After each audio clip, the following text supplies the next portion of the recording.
Magandang hapon po. Ako po si Crisaldo Calderon, Squash Agent ng Sitio Tibag Barangay Diaz, Umingan, Pangasinan. Nakilala ko po ang Ultima sa pamamagitan ni Sir Ronel Sipagan ng Seedworks Company.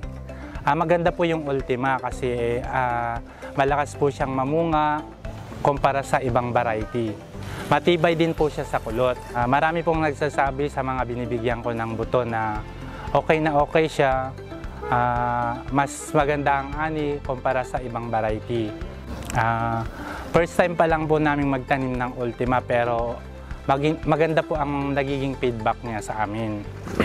Karamihan po sa mga nabibigyan ko ng buto, mas gusto po nila yung Ultima kumpara sa ibang variety. Mas gusto kasi ng buyer yan kaysa ibang variety pagdating sa market.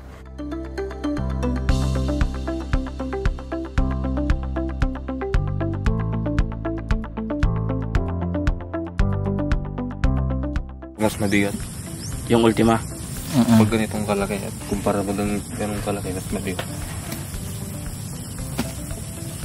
Tibay yung yung Ultima. Yung maliit, pag nabagsak yung ipasa na bibitak sa pitan.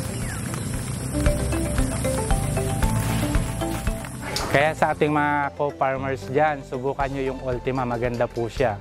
Malakas po siyang mamunga kumpara sa ibang variety.